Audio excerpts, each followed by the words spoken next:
Romanos capítulo 5, versículo de número 1. A justificação pela fé e a paz com Deus. Portanto, justificados pela fé, temos paz com Deus, por meio de nosso Senhor Jesus Cristo, por intermédio de quem obtivemos também acesso pela fé a esta graça, na qual estamos firmes e nos gloriamos na esperança da glória de Deus. E não somente isso, mas também nos gloriamos nas tribulações, sabendo que a tribulação produz perseverança, e a perseverança a aprovação, e a aprovação a esperança. E a esperança não causa decepção, visto que o amor de Deus foi derramado em nosso coração pelo Espírito Santo que nos foi dado. Nós vamos estudar aí, se Deus permitir, até o verso 5, a parte A do versículo, né? A esperança não causa decepção. Não está alto aí fora não, irmãos? Não está? Tá bom? Não está. Hoje eu vou falar de um efeito da justificação. Eu comecei a semana passada falando acerca dos efeitos da justificação. Ou seja, as bênçãos acerca da justificação. Quando nós somos justificados por Deus, nós recebemos algumas bênçãos, temos alguns efeitos, algumas consequências que nós alcançamos pelo fato de sermos justificados por Deus. E hoje eu quero falar sobre a alegria no sofrimento, porque é exatamente isso que o apóstolo Paulo está dizendo. Ele diz no final do verso 2 o seguinte: e nos gloriamos na esperança da glória de Deus, ou seja, na eternidade. E ele continua no verso 3 dizendo: e não somente isso, mas também nos gloriamos nas tribulações. Ou seja, ele se gloria nas tribulações. Um dos efeitos da justificação é nós termos alegria no sofrimento.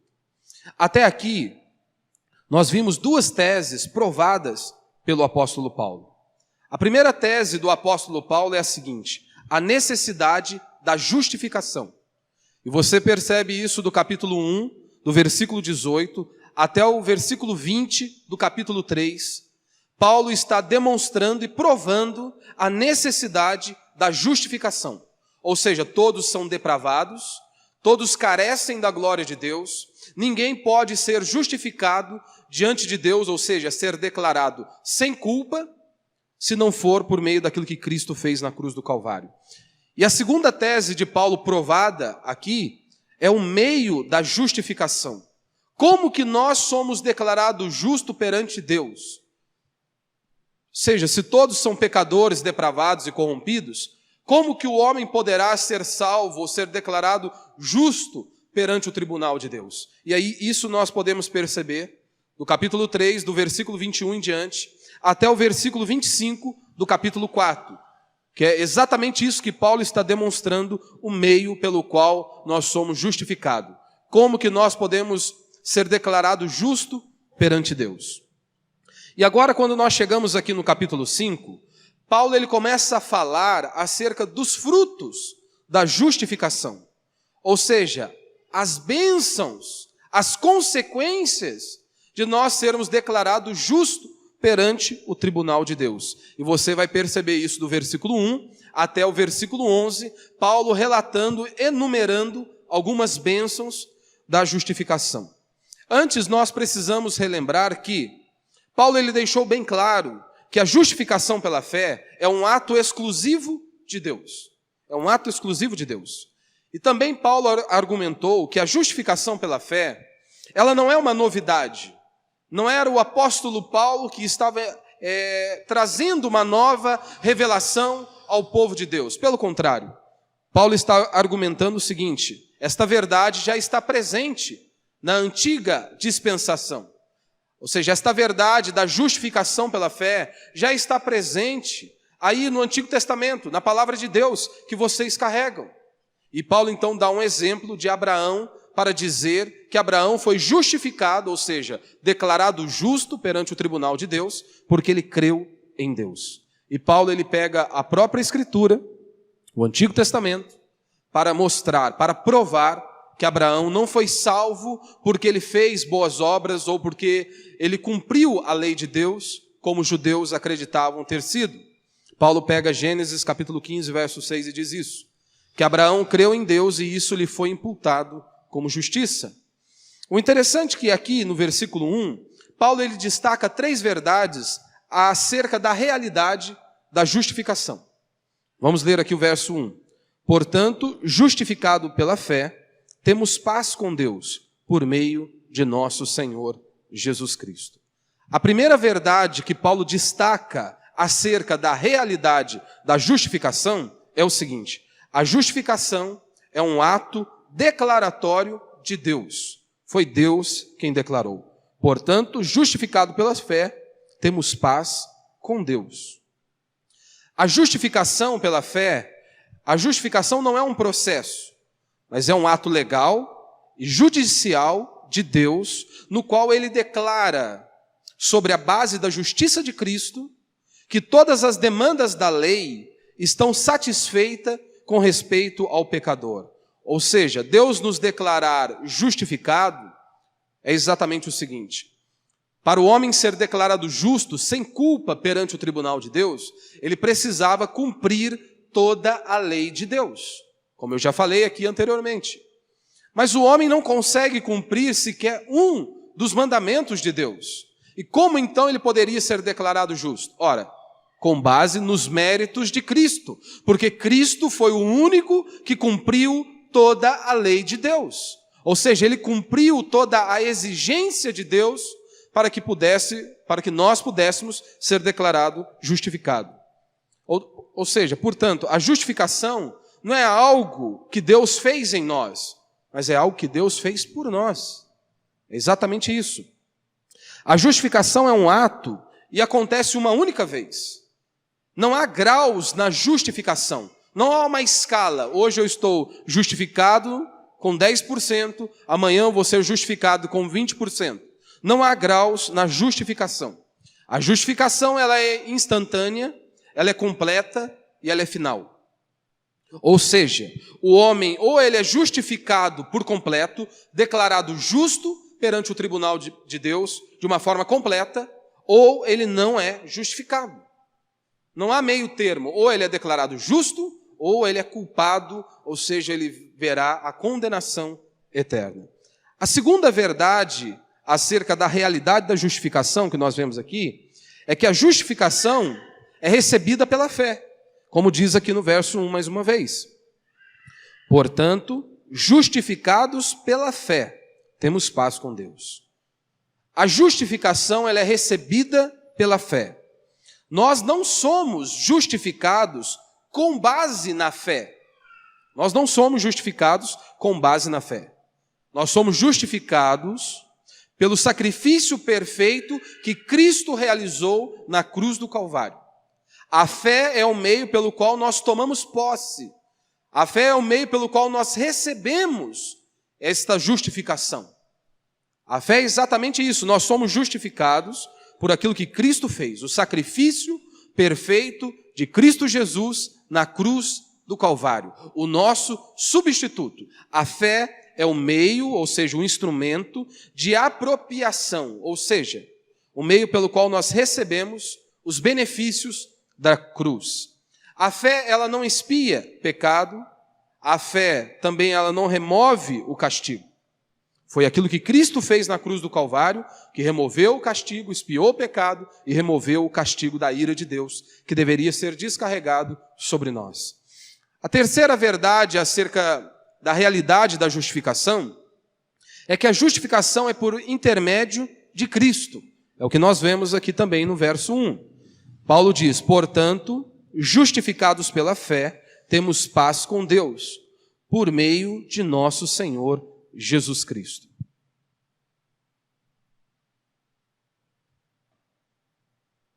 Você consegue perceber aqui, como Paulo disse, por meio de nosso Senhor Jesus Cristo.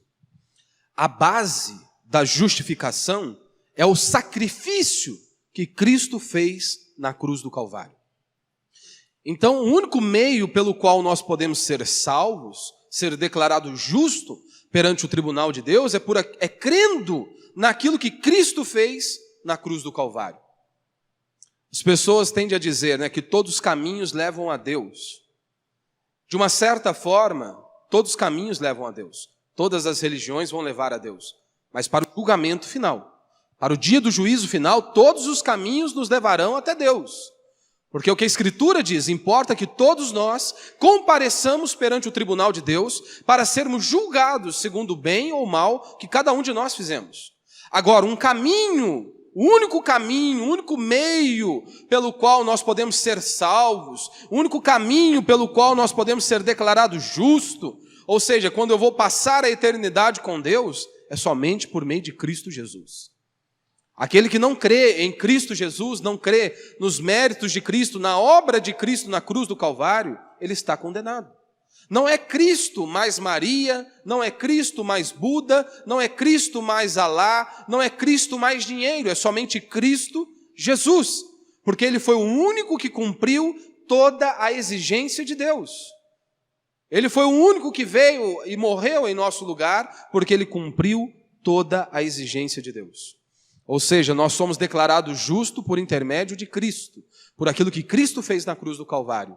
E quando eu digo que nós não é Cristo mais alguma coisa, não é Cristo mais o seu intelecto, a sua esperteza, a sua bondade ou qualquer outra característica sua. É somente por meio daquilo que Cristo fez na cruz do Calvário. Não somos justificados com base na obra que nós fazemos para Deus, mas nós somos justificados na obra que Cristo fez por nós na cruz do Calvário. Ou seja, nós não somos justificados pelo mérito humano, nós somos justificados pelo mérito de Cristo. Agora vamos olhar, analisar os efeitos da justificação, como Paulo vai declarar aqui. O primeiro efeito foi o que eu iniciei falando domingo passado, que é a paz com Deus, como está bem claro aqui no verso 1. Portanto, justificados pela fé, temos paz com Deus. Paz com Deus é uma bênção ligada ao passado. Trata-se de algo que já aconteceu. Como assim? Quando nós fomos declarados justos perante Deus, ou seja, nós já recebemos esta paz, nós já obtivemos esta paz com Deus. Como eu disse a semana passada, há uma grande diferença em ter paz com Deus e termos a paz de Deus, como Paulo vai descrever em Filipenses. A paz com Deus não é um sentimento, mas é um relacionamento. Era o nosso estado com relação a Deus. A Escritura diz que eu e você, nós éramos inimigos de Deus, como Paulo vai descrever aqui em Romanos capítulo 5, verso 10. Nós éramos inimigos de Deus. Esta era a nossa posição com relação ao nosso Criador. Nós éramos inimigos de Deus. Mas quando nós fomos declarados justos por aquilo que Cristo fez, esta posição mudou. Nós já não somos mais inimigos de Deus, mas nós fomos aceitos por Deus, nós somos filhos de Deus. Ou seja, é um relacionamento, não é um sentimento, mas é um relacionamento. É a paz da reconciliação com Deus. E esta paz só ocorre por intermédio do sacrifício de Cristo Jesus. A barreira que nos separava de Deus foi destruída por aquilo que Cristo fez na cruz do Calvário. A Bíblia diz que nós éramos inimigos de Deus e nós estávamos debaixo da ira de Deus. Mas com o sacrifício de Cristo Jesus na cruz do Calvário, esta barreira que nos separava de Deus foi destruída. Nós não somos mais filhos da sua ira, mas nós somos filhos do seu amor. A segunda bênção, o segundo efeito da justificação, nós percebemos aqui no verso 2. Por intermédio de quem obtivemos também acesso pela fé a esta graça. Obtivemos acesso pela fé a esta graça. Qual graça? A graça da justificação. Pela fé nós recebemos a graça da justificação. Se a paz com Deus é uma bênção passada, como eu acabei de dizer, que ela foi consumada no ato da nossa justificação, o acesso à graça da justificação é um privilégio presente e contínuo. Esse acesso à graça de Deus da justificação. Ou seja, por meio de Cristo, nós temos acesso a esta graça, na qual nós estamos firmes, estamos firmados, como o próprio apóstolo Paulo vai nos dizer. Ou seja, por meio desta graça, nós somos aceitos, somos apresentados como filhos, nós somos herdeiros, nós estamos sendo apresentados como cidadãos do céu. E ter acesso a esta graça significa também o seguinte: a nossa aproximação como adoradores a Deus. Não há ninguém mais que possa se colocar em nosso meio. Nós não precisamos de um intermediário, de um ser humano ali como um sumo sacerdote para poder ir até Deus, mas agora nós podemos nos achegar até Deus, por meio daquilo que Cristo fez na cruz do Calvário. E pecadores como nós, pecadores que se arrependeram dos seus pecados, podem levantar as suas mãos aos céus e adorar a Deus, um Deus santo. Pecadores como nós, que fomos lavados e remidos pelo sangue do Cordeiro, podemos abrir os nossos lábios e erguer as nossas mãos e adorar a Deus. Ou seja, Jesus nos abre a porta, a presença do Rei dos Reis. Quando essas portas se abrem, o que nós encontramos é a graça, não condenação. Nós não encontramos o juízo, nem a vingança, mas nós encontramos a pura misericórdia de Deus, glorioso favor de Deus para nós. Isso também significa chegada ao porto seguro. Quando nós temos acesso a essa graça, ou seja, a justificação, ou seja, nós ouvimos a palavra de Cristo e então nós encontramos um porto seguro ali. Ou seja, por meio da obra redentora de Cristo Jesus, na cruz do Calvário, nós entramos na presença de Deus e encontramos ali segurança, encontramos ali refrigério e encontramos ali renovo para as nossas almas. E a terceira bênção, aqui nós podemos perceber, ainda no final do verso 2, ele diz, né? Vamos ler o verso 2 inteiro. Por intermédio de quem obtivemos também acesso pela fé a esta graça, na qual estamos firmes e nos gloriamos na esperança da glória de Deus.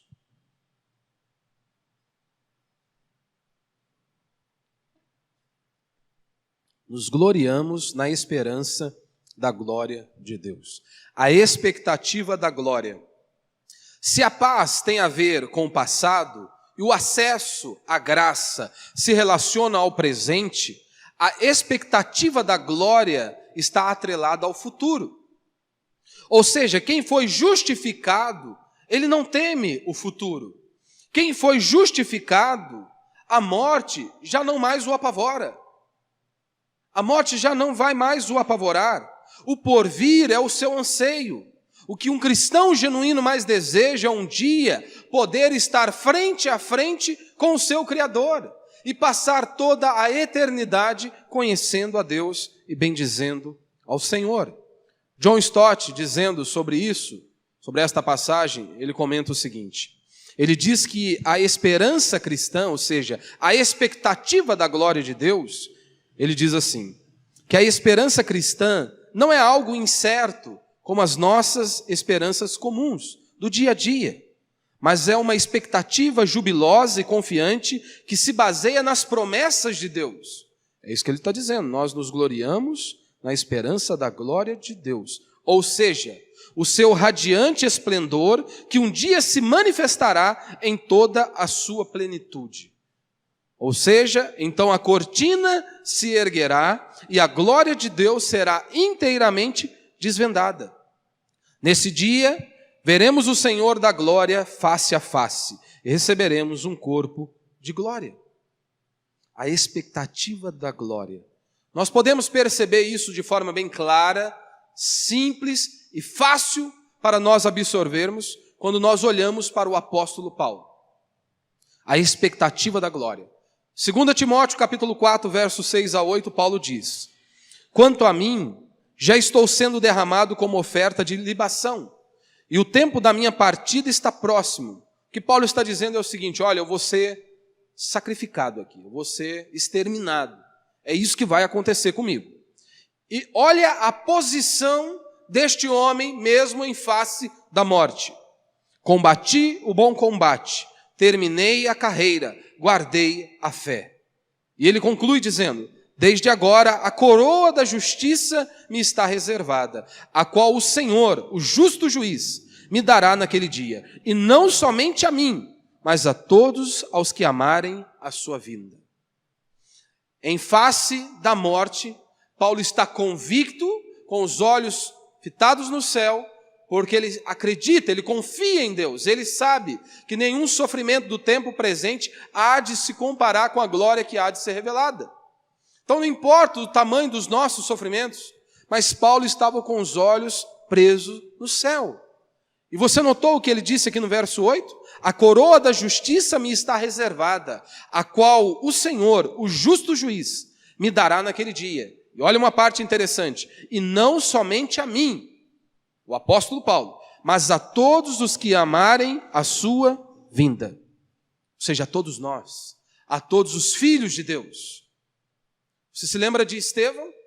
Estevão está pregando a palavra de Deus. E quando Estevão diz que aqueles homens, que eram os religiosos da época, eles eram pecadores, depravados, como a Escritura diz que todos nós somos, eles ficaram extremamente furiosos por ouvirem a verdade, e então apedrejaram Estevão. E Estevão está ali inabalável, mesmo diante da morte.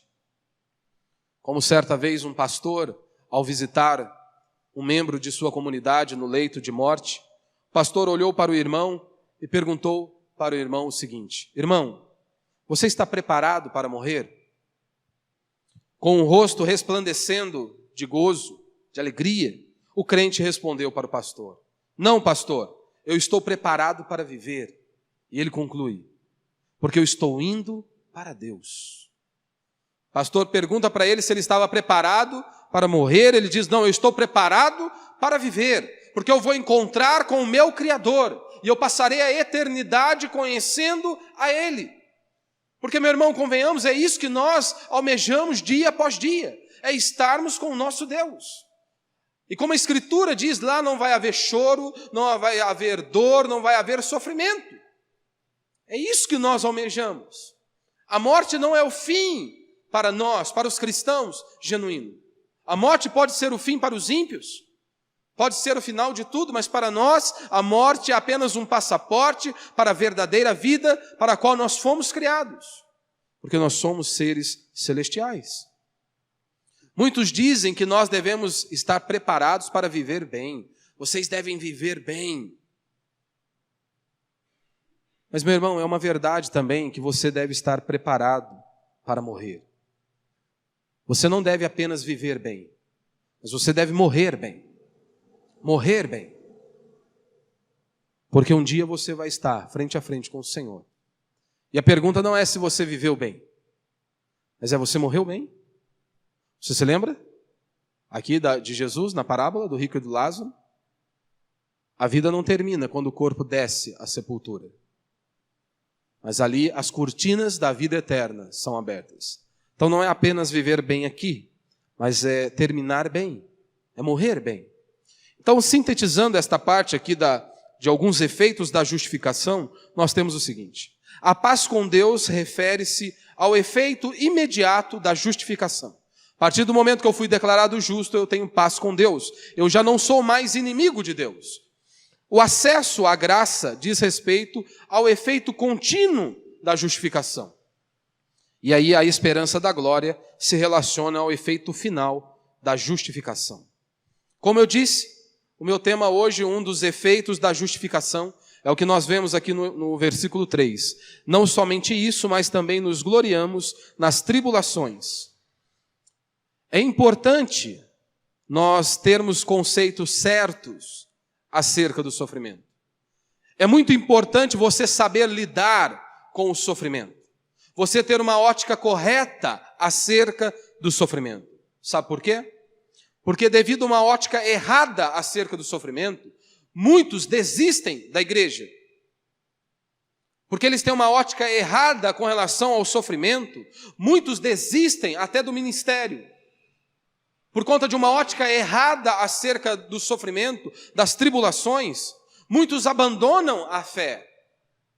Porque, meu irmão, pense comigo, se um arquiteto, um engenheiro, ele vai construir em um determinado local, aonde ali há muitos ventos fortes, e não é qualquer ventinho, é um vento que pode colocar uma casa no chão. Mas se esse engenheiro ou arquiteto, ele está ciente que ali há muitos ventos fortes, o que ele irá fazer? Ele vai tentar construir paredes, ou seja, muros, para proteger essa casa, para conter ou pelo menos para amenizar a força do vento, para ter um êxito com relação à sua casa e proteger a sua casa. A mesma coisa acontece conosco.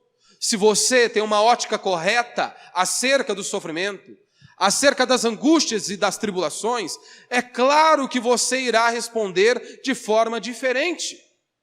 As pessoas querem usar as dificuldades, as tribulações, para nos questionar acerca de Deus e se Deus existe. Mas, meu irmão, um cristão genuíno, ele sabe que este livro, a Bíblia Sagrada, jorra sangue. Aqui há inúmeras histórias, relatos de pessoas que sofreram horrores, e nem por isso Deus deixa de ser Deus. Parece que muitos cristãos não leram, ou seja, não leem as suas Bíblias, a sua Bíblia. Porque quando eles passam por sofrimento, automaticamente eles querem se levantar contra Deus. Absolutamente de uma forma rápida, eles querem questionar Deus. Será mesmo se Deus é bom? Martin Lloyd Jones vai dizer que o sofrimento é o que nos diferencia das seitas. O cristianismo, a grande diferença do cristianismo é como um cristão ele se posiciona ante o sofrimento da vida. O que Paulo está dizendo aqui nós devemos nos gloriar nas tribulações. Mas o que é gloriar? O que é gloriar nas tribulações? Gloriar significa um regozijo exultante. Gloriar significa uma alegria triunfante. Gloriar significa uma firme confiança em Deus, que é inspirada pela certeza de que nós temos paz com Deus. E é isso que ele está dizendo. O que são essas tribulações? As tribulações são todos os tipos de sofrimentos que fazem parte da nossa existência humana. Sejam sofrimentos como problemas físicos, sejam os problemas financeiros, privações que nós passamos, também perseguições que nós temos que enfrentar. São os inúmeros problemas que fazem parte da nossa existência humana. Tribulação é tudo aquilo que testa a nossa fé. Tribulação é tudo aquilo que vem para testar e transformar o nosso caráter. E dentro disso eu quero falar apenas 2 princípios. Primeiro, o reino dos céus e sofrimento são inseparáveis.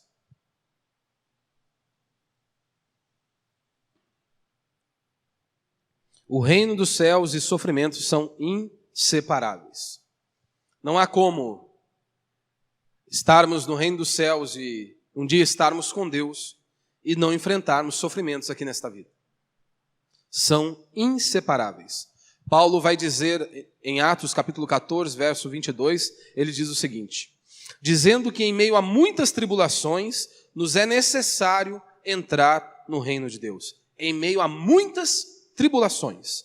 Tiago capítulo 1, versículo 12, Tiago diz: feliz é o homem que suporta a provação com perseverança, porque depois de aprovado, receberá a coroa da vida que o Senhor prometeu aos que o amam.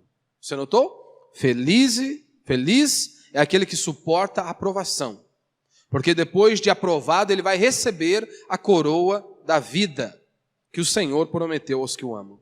O apóstolo Paulo, em 2 Coríntios, capítulo 4, verso 16 a 18, ele diz: por isso, não nos desanimamos, ainda que o nosso exterior esteja se desgastando, o nosso interior está sendo renovado todos os dias, pois nossa tribulação leve e passageira produz para nós uma glória incomparável de valor eterno.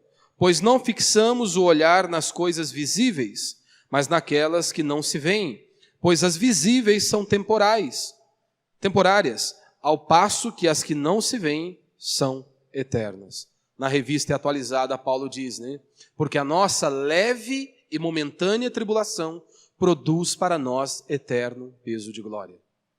Se você conhece um pouquinho a vida do apóstolo Paulo, você sabe que não foi leve e nem momentânea. Sofreu muito, e muito, e muito. Mas por que ele diz nossa leve e momentânea tribulação? Porque ele diz que está com os olhos preso na eternidade. É isso que ele está dizendo.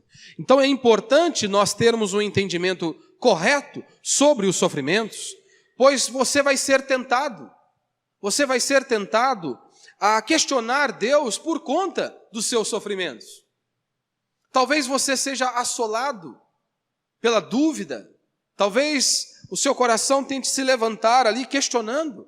Será mesmo se eu fui justificado por Deus? Será mesmo se eu sou salvo? Ora, mas por que eu estou enfrentando esse sofrimento? Por que eu estou passando por tantas privações? Será mesmo se Deus me ama? Talvez você esteja aqui nesta noite e você é influenciado pela teologia da prosperidade. Talvez você esteja aqui nesta noite e você é influenciado pela teologia da prosperidade, porque é inconcebível como que um cristão, um servo de Deus, irá sofrer. Essa ideia parte da teologia da prosperidade, uma teologia triunfalista, onde Deus existe basicamente para satisfazer todos os seus desejos. Essa é a ideia básica ali da teologia da prosperidade. Deus existe para satisfazer todos os seus desejos. E talvez você esteja aqui me ouvindo com esta ótica. Por que eu tenho que sofrer? Por que eu estou passando por privações? Deus não me ama? Deus não me salvou? Mas lembre-se do que Cristo diz. Você quer me seguir? Ótimo. Negue a si mesmo, tome a sua cruz e siga-me. Cristo nunca mentiu para nós. Ele disse, olha, no mundo tereis aflições, mas tem de bom ânimo, eu venci o mundo. Quer me seguir? Tome a sua cruz e venha. Então, quando um cristão genuíno ele passa pelo sofrimento, ele sabe que esses sofrimentos, até mesmo esses momentos de dores e privações que são momentâneos em nossa vida, esses momentos ainda mostram o amor de Deus e não a ira de Deus sobre nós. Até mesmo esses momentos de dores. Na cruz, nós temos ali pelo menos duas revelações. A cruz revela duas coisas. Eu sei que alguns eles pegam apenas a questão do amor de Deus. Mas quando nós falamos da cruz de Cristo, nós não podemos nos esquecer, em primeiro lugar, que a cruz revela a justiça de Deus. Porque foi na cruz que a ira de Deus foi descarregada sobre o seu Filho, sobre Cristo. Ou seja, na cruz nós vemos a ira de Deus. Em primeiro lugar, é isso que nós temos que nos lembrar. Porque um pecador, um inocente morreu por conta de nós, pecadores. Então na cruz nós vemos ali a justiça de Deus sendo feita, porque Deus disse que se um homem pecasse ele morreria. De fato foi isso que aconteceu. A segunda coisa que a cruz nos revela é o amor de Deus. É de fato o amor de Deus por nós. E aqui nós temos ainda um detalhe. Na cruz, como Paulo vai descrever depois nos versículos posteriores, que na cruz nós vemos o amor de Deus para comigo, com você, quando nós éramos inimigos de Deus. Porque Paulo vai dizer que Cristo não morreu por pessoas boas, pessoas que o amavam, pessoas que o adoravam. Mas Paulo vai dizer que Cristo morreu por pecadores, ou melhor, por inimigos, pessoas que odiavam a Ele. Então a maior prova do amor de Deus por você e por mim é a morte de Cristo na cruz. Porque nós estávamos numa posição de inimigos de Deus. Ou seja, a maior prova do amor de Deus para com você não é porque você tem um casamento feliz, não é porque você se casou. A maior prova do amor de Deus por você não é porque você tem uma família bonita. A maior prova do amor de Deus por mim e por você não é porque você tem dinheiro no banco, porque o seu bolso está lotado de dinheiro. A maior prova do amor de Deus por mim e por você não é porque você é feliz e sem sofrimento. A maior prova do amor de Deus por nós é Cristo sendo moído na cruz do Calvário, por conta de mim, por conta de você, por conta dos nossos pecados. Então, quando você for tentado a achar que Deus não se importa com você, quando você for tentado a achar que Deus não te ama, que você está sozinho, lembre-se da cruz de Cristo. que a maior prova do amor de Deus não é que as coisas dão certo para você aqui nesta vida. A maior prova do amor de Deus é porque Ele moeu o próprio Filho na cruz do Calvário para trazer redenção a mim e a você. Segundo princípio que nós aprendemos aqui é que Paulo não se gloria apesar das tribulações, e sim nas próprias tribulações.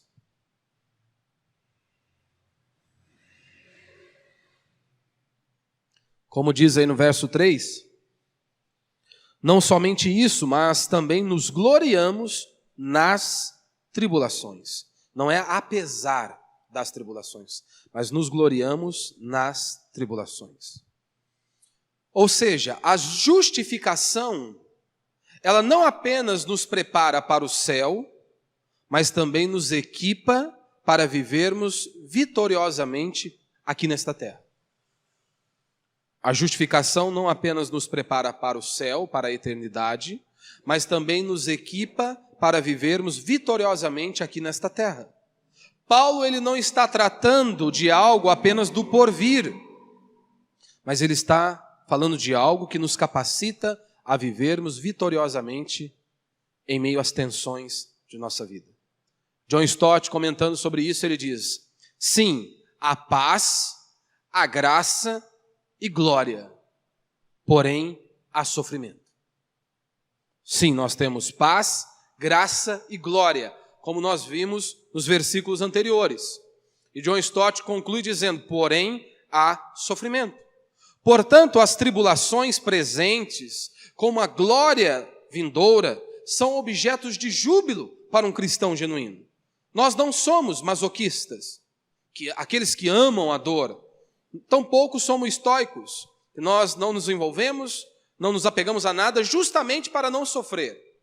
Não somos masoquistas, nós não nos gloriamos no sofrimento ou por causa do sofrimento, mas nós nos gloriamos, nos alegramos por conta dos frutos que as tribulações vão produzir em nós. É nisso que nós nos alegramos, são nos resultados das tribulações. Porque, meu irmão, pode ter certeza, tenha certeza disso, você não vai ser a mesma pessoa após passar pelo sofrimento. Nós nunca ficamos a mesma pessoa quando nós enfrentamos sofrimentos. O sofrimento, eles podem nos levar para perto de Deus, se você dá uma resposta certa, ou ele pode te levar para longe de Deus. Porque quando você está passando por problemas e dificuldades, ou você dobra o seu joelho perante Deus e o busca com todo o seu coração, ou você faz como a mulher de Jó, amaldiçoa o teu Deus e morre, e se afasta de Deus. Mas uma coisa é certa, você nunca vai ficar da mesma maneira. Você não vai ficar da mesma maneira como você estava antes de passar pelo sofrimento. Então, por isso que é importante você ter uma visão correta acerca do sofrimento, acerca da vida. O cristão, ele não olha para a vida com uma visão romântica. O cristão, ele não olha para a vida com uma visão lá de Hollywood, ou como muitos pastores pintam hoje, que a sua vida vai ser maravilha, vai ser um mar de rosas, como se você vivesse dentro de uma bolha. Não, nós estamos no mundo real. Esse mundo real há inúmeras dificuldades, há inúmeras dores, sofrimentos, angústias e aflições. Então o cristão, ele não olha para a vida com uma visão romântica, com uma visão lá de Hollywood, mas o cristão também, ele não olha para a vida com uma visão pessimista. Ele não olha para a vida como, ele não enxerga na vida tudo cinza. Mas o cristão também, ele não olha para a vida com uma visão irreal. Não. O cristão, ele não nega a existência da dor e do sofrimento. Um exemplo claro que nós tivemos na pregação passada foi de Abraão. Ei, eu sou velho, eu tenho 100 anos. A minha mulher é velha, ela é estéril. Mas eu continuo crendo em Deus. Ou seja, o cristão, ele tem uma visão correta acerca do sofrimento. Ele não murmura contra Deus. Ele não se levanta contra Deus por causa do sofrimento. Porque ele sabe que o sofrimento é proposital, mas ele também é pedagógico. Nós aprendemos em meio ao sofrimento. Nós aprendemos com o sofrimento. O interessante é que Tiago, capítulo 1, versículo 2 e 3, ele diz: meus irmãos, considerai motivo de grande alegria o fato de passardes por várias provações, sabendo que a prova da vossa fé produz perseverança. Alegrai-vos. Alegrai-vos quando passardes por grandes tribulações. Quantas vezes você, ao passar por uma tribulação, já não quer nem vir à igreja mais, já não quer nem servir a Deus, por conta de um problema que você passou. Em hipótese alguma, estou diminuindo a sua dor, a sua angústia ou o seu sofrimento. Mas as dores, as angústias e as aflições não são um aval para você não servir a Deus. Não existe essa possibilidade. 2 Coríntios capítulo 12, verso 10, Paulo diz: por isso, eu me contento nas fraquezas, nas ofensas, nas dificuldades, nas perseguições, nas angústias por causa de Cristo. E aí ele conclui, porque quando sou fraco, então é que sou forte.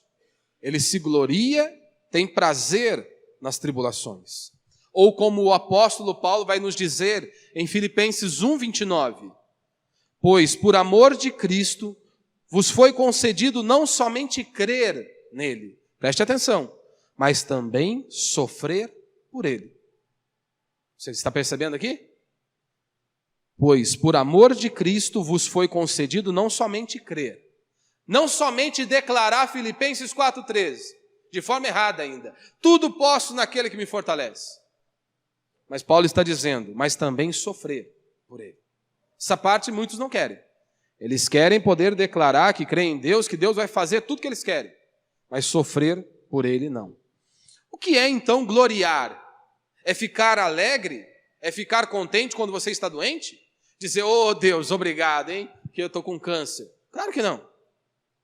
Gloriar é você dizer o seguinte, olha, estou na quebradeira, tá ruim o negócio. Você, oh Deus, obrigado, hein, quebradeira, hein, não tem nem o que comer. É isso? É claro que não. Se gloriar nas tribulações é você se lembrar que de uma forma ou de outra, tudo coopera para o bem daqueles que amam a Deus. É isso que é nos gloriarmos na tribulação. É saber que tudo coopera para o bem daqueles que amam a Deus. É como Paulo vai dizer em Romanos capítulo 8. Ou seja, eu não sei como que isso vai contribuir, como que isso vai mudar, vai me transformar, mas de uma forma ou de outra, isso contribui para o meu bem. Meu irmão, eu sei que cada um de nós poderíamos testemunhar aqui, quando você passou por um sofrimento, um grande sofrimento. Se você enfrentou um grande sofrimento, e você se prostrou diante do Senhor, e quando você venceu aquele sofrimento, você olha para trás, o que você diz? Você se alegra em Deus. Se não fosse Deus, eu estava perdido. Se não fosse a graça de Deus, eu estaria completamente perdido. Se não fosse aquele sofrimento, eu jamais seria essa pessoa. Muitos de nós poderíamos testemunhar isso. Como diz o salmista no Salmo 119, verso 71. Foi bom eu ter sido castigado, para que aprendesse os teus decretos. Foi bom que eu fui castigado para que aprendesse os teus decretos. As tribulações, elas devem ser vistas à luz de suas consequências eternas. Você deve olhar para as tribulações à luz das consequências eternas. Como assim? 1 Pedro capítulo 4, verso 12 e 13 diz: amados, não estranheis a provação que como fogo vos sobrevém, como se vos estivesse acontecendo alguma coisa estranha. Mas alegrai-vos por serdes participantes dos sofrimentos de Cristo, para que também vos alegreis e exulteis na revelação da sua glória. Então você deve olhar os sofrimentos à luz das consequências eternas. Por que Paulo diz que se gloria no sofrimento? Ora, porque a tribulação vai produzir algo. A tribulação produz algo. As tribulações na vida do salvo, na vida do cristão, ela não vem para destruí-lo, mas ela vem para purificá-lo, para transformar o nosso caráter, para que nós possamos nos parecer com o nosso Senhor. Ou seja, em meio às tribulações, o nosso caráter está sendo forjado para que nós possamos nos parecer com Cristo. As tribulações na vida do salvo, elas não agem contra ele, mas sim a seu favor. Observe a sequência que o apóstolo Paulo usa ao falar das tribulações. Acompanhe comigo aí. Capítulo 5, verso 3. E não somente isso, mas também nos gloriamos nas tribulações, sabendo que a tribulação produz perseverança. Primeiro ponto, perseverança. O que é perseverança? É a capacidade de aguentar pacientemente os sofrimentos. Ou seja, resumindo, aguentar o tranco. É você aguentar o tranco desta vida. É esperar pacientemente, aguentar pacientemente os sofrimentos. É você aguentar o tranco sem reclamar, sem blasfemar, sem murmurar contra Deus. É você aguentar firme e continuar servindo e glorificando a Deus. Esse é o primeiro ponto. Perseverança. A tribulação produz perseverança. Verso 4. E a perseverança, a aprovação. Antes de nós lermos a aprovação, lembre-se, a paciência, ela nasce do sofrimento. As grandes lições da vida, nós aprendemos, na maioria das vezes, são no vale da dor. As grandes lições da vida, normalmente nós aprendemos no vale da dor. O sofrimento não é apenas o caminho da glória, mas também o caminho da maturidade, onde nós crescemos, onde nós passamos de fase, aonde nós avançamos. É por meio dos sofrimentos. Você se lembra de Jó? Jó perdeu os bens, os filhos, tudo, as propriedades. O que restou foi a mulher. E aí Jó, tá certo, em alguns momentos Jó começa a dizer acerca até do seu nascimento, mas ele perseverou. E no final que ele diz, olha, antes eu te conhecia de ouvir falar, agora os meus olhos te veem. Ou seja, ele passou pela tribulação, perseverou e foi aprovado. Aprovado é o que diz aqui o verso 4, né? A perseverança e a perseverança, a aprovação. Ou na revista atualizada, se você estiver usando, a aprovação deve aparecer aí como experiência. E a perseverança, a experiência. Que é a aprovação. É aquele que foi provado, ou seja, aprovado por Deus. Ele foi aprovado. O que Paulo está nos ensinando aqui é o seguinte, que não tem como nós não podemos ter uma fé de segunda mão. Como assim, pastor? Não tem como você ter uma fé baseada na sua esposa, ancorada na sua esposa, ancorada no pastor, ancorada no filho, ou no pai, ou na mãe. Você precisa conhecer a Deus. Você precisa ter intimidade com Deus.